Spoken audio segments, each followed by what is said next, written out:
On number 21, we want to verify Stokes' theorem for this vector field over the surface with this equation here, z is greater than or equal to 0, oriented as usual with outward, upwards pointing normal vectors. Okay, so to verify Stokes' theorem, we will have to compute an integral along the boundary of, I'll call the surface S here, of f dot dr. We'll have to compute the double integral of the curl of f over the surface S here and see that we get the same thing in both cases. Okay, so let's get to work. This is a downward opening paraboloid, something that looks like this here. This is the boundary right down here. The boundary in the plane z is equal to 0 is just x squared plus y squared is equal to 25. It's oriented counterclockwise as usual here. So we can parameterize, I'm working on the left side right now, parameterize the boundary with 5 cosine t, 5 sine t, and 0. Our prime of t will be negative 5 sine t, 5 cosine t, and 0. F of r of t, so we replace y with 5 sine t. We replace z with 0. We replace x with negative 5 cosine t, and 0. So when we do the dot product of f with r prime, this dot product, this will give us negative 25 sine squared t minus 25 cosine squared t. Of course, that becomes negative 25.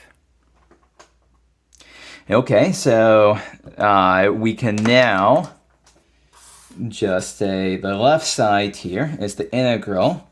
Of course, our bounds are in parameterization, t ran from 0 to 2 pi.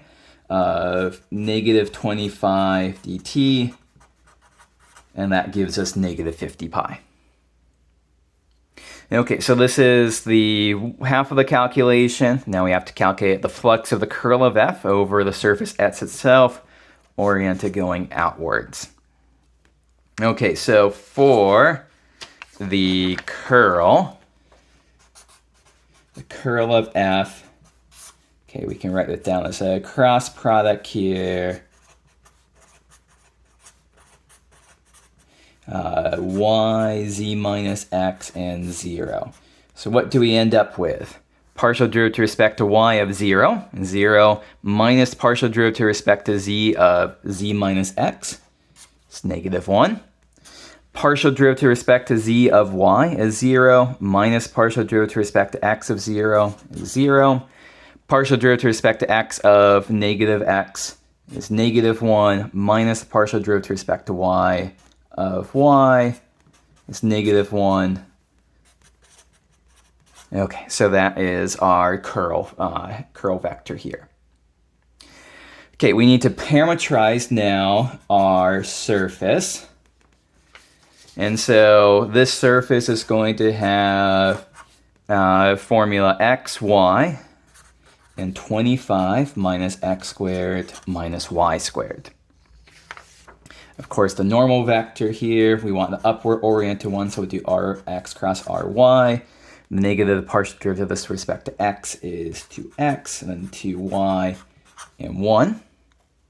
And so now we will find the dot product between our curl vector and the normal vector here. Now, usually we would have to substitute our parameterization into the curl vector here, but this is a constant vector, so we don't have to worry about that.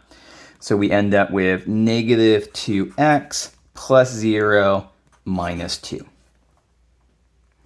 Okay, so the flux of the curl of f over the surface S here is going to be the double integral of negative 2x minus 2 dA over the region that is x squared plus y squared is at most 25. That's the that would be the bounds or parameters for this. Okay, so in order to do this, we can convert this to polar coordinates. Theta runs from 0 to 2 pi, r runs from 0 to pi, negative 2r cosine theta minus 2 r dr d theta. And I'm just going to observe here that the integral of the negative 2r cosine theta term gives you 0. So then we're just left with the integral of the negative 2 term. It's honestly just negative 2 times the area of a circle of radius 5. It's pretty easy to see that, yes, you also do get negative 50 pi here, which is the same thing as we got before. So that's how we verify Stokes' theorem.